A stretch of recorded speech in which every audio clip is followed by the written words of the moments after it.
Ce premier jour d'octobre de l'an 2015, je, sous-signé Maître Guy Bertrand, avocat et patriote québécois, désire m'adresser comme suit à mes héritiers.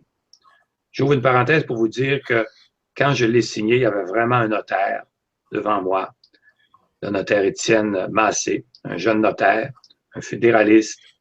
Je vous dirai plus tard, il faisait partie du groupe qui a travaillé. On avait été une vingtaine de personnes, des gens de toutes les tendances. C'est un jeune homme extraordinaire. Alors, c'est lui qui a assisté à la signature de mon testament politique. Donc, je tiens à m'adresser comme suit à mes héritiers.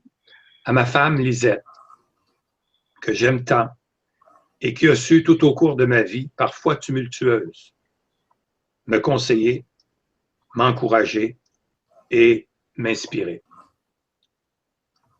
À mes enfants, Joanne, Jean-François, Marie-France et Dominique, qui m'ont supporté en toutes circonstances et qui ont su mieux que quiconque comprendre pourquoi j'ai choisi pendant 5 ans de vivre à la canadienne.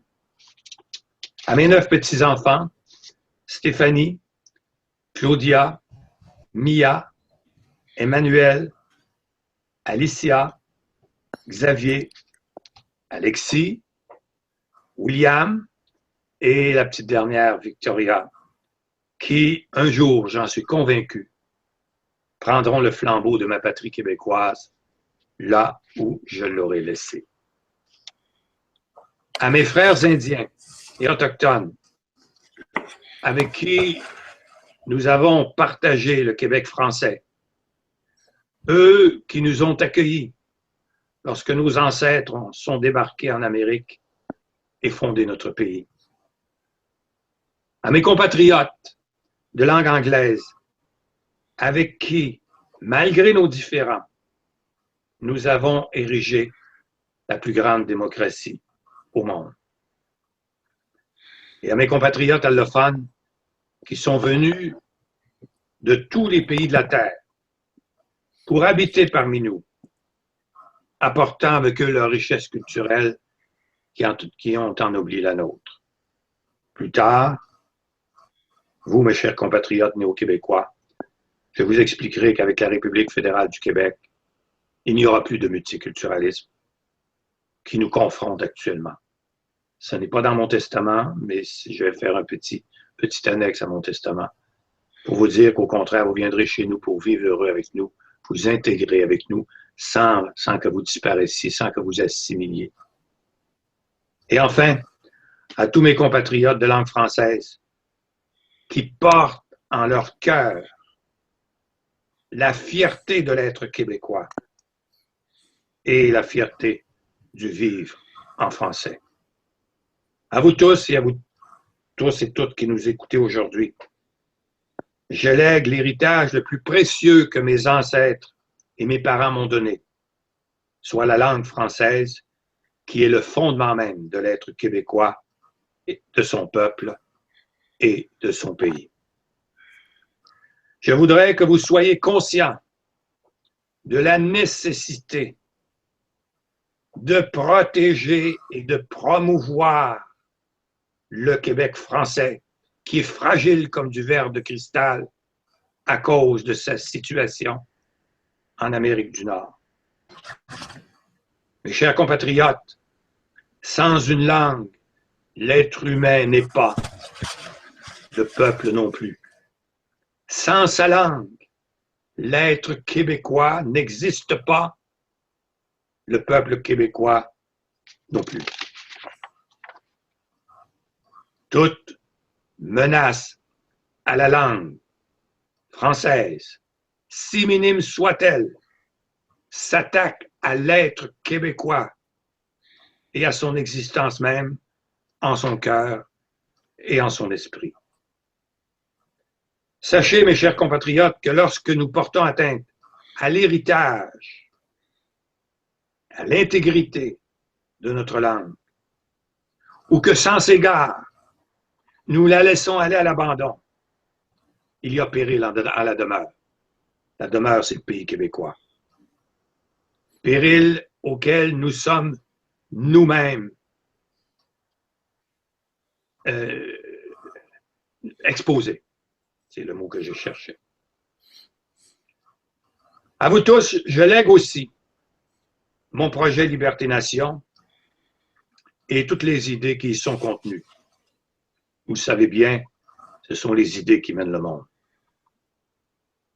Pour vous rappeler que rien n'est plus précieux pour soi-même et pour son peuple que la liberté. Parenthèse, ce n'est pas sans raison qu'on a appelé le projet Liberté-Nation. Pour vous rappeler aussi que la nation québécoise, minoritaire au sein du Canada, n'est pas libre, puisqu'il lui est interdit par la Constitution d'une autre nation, la nation majoritairement anglophone, il lui est interdit, dis-je, d'adopter toutes ses lois, de percevoir tous ses impôts, de signer tous ses traités. Il lui est interdit aussi, par la même Constitution, d'être présent dans les instances internationales et de participer aux Jeux olympiques sous les couleurs du drapeau fleur-de-lysée. Je voudrais aussi que mes idées vous permettent de trouver ensemble le chemin qui mènera la nation québécoise à une véritable liberté. Liberté qui ne sera plus enchaînée par la Constitution canadienne.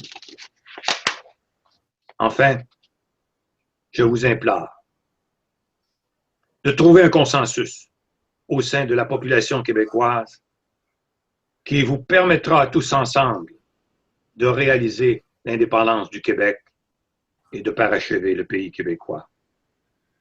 Parce que l'indépendance, ce n'est rien d'autre que la stature du peuple québécois, devenu adulte, mature et capable de prendre ses responsabilités ici comme ailleurs dans le monde. Et aussi capable, ce même peuple, de se libérer de la tutelle canadienne. Mais pour réussir à parachever le pays québécois, qui existe déjà dans les faits, vous me le demandez souvent, pourquoi vous dites parachever le pays québécois? Parce que ce pays existe déjà dans les faits, même si en droit, il manque un bout de papier qui s'appelle une constitution. Donc pour réussir, je prie, je supplie les indépendantistes de cesser de se diviser et de se quereller sur la place publique et dans les médias. Mon père, qui était un analphabète, un homme très intelligent qui marchait selon la perception, me disait toujours quand j'étais petit, tu sais, une famille qui est divisée sur elle-même finit par périr. Il en va de même de la famille indépendantiste. Si elle ne se ressaisit pas, elle finira par périr. Et je crois, malheureusement, que la régression est déjà commencée avec la multiplicité de partis indépendantistes, même ceux que vous ignorez, mais si vous allez sur la liste du directeur général des élections, vous allez voir plusieurs petits partis indépendantistes. Mes chers compatriotes, je suis conscient, comme vous sans doute, que ce sont ces querelles intestines qui fatiguent notre peuple. Lui qui n'a jamais, jamais aimé la chicane, c'est dans nos gènes. On n'aime pas la chicane. Et ce ne sont pas les paroles et les actions de nos leaders en faveur du pays québécois. Ça, c'est pas vrai. C'est pas ça qui fatigue les Québécois. Sans un virage radical visant l'union des forces indépendantistes, comme on le propose dans le projet Liberté-Nation, c'est l'indépendance nationale du Québec qui sera retardée. Et c'est la liberté de la nation québécoise qui demeurera enchaînée à la Constitution canadienne pour longtemps, longtemps, longtemps encore. Enfin, mes amis, je me permets, mes chers compatriotes, de souligner que l'approche du mouvement indépendantiste ne respecte pas la structure du Québec dans laquelle vivent les Québécois. Qu'est-ce que je veux dire par là? Je veux dire que la base du pays québécois, son élément premier, sa force économique, sa force financière, sa force au niveau de l'environnement et au niveau social, ce sont ces régions.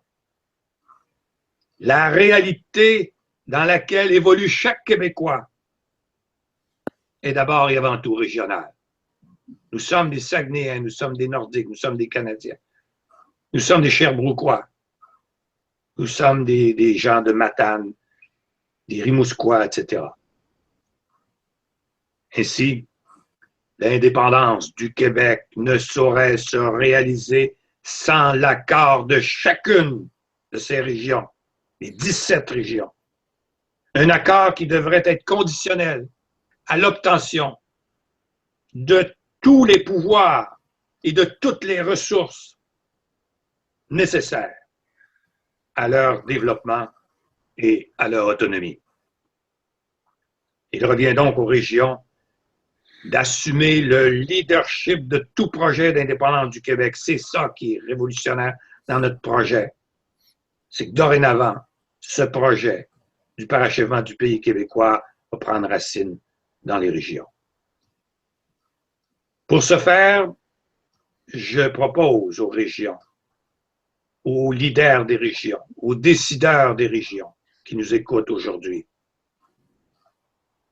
de demander le statut d'État autonome et uni, à l'image des États américains, à l'image des 9 États fédérés d'Autriche, à l'image des 16 Länders, de la République fédérale d'Allemagne, et à l'image aussi des cantons suisses ou des provinces canadiennes. En d'autres mots, les régions auront leur gouvernement, leur parlement, leurs gouverneurs, leurs élus, auront des pouvoirs de taxation, d'imposition, etc. Je suggère aussi aux régions de se fédérer dans une république indépendante et de langue française, soit la République fédérale du Québec, où elle serait représentée au niveau national du Parlement québécois, dans un Sénat et une Chambre des représentants. Pourquoi la République fédérale? Parce que nous sommes des fédératifs.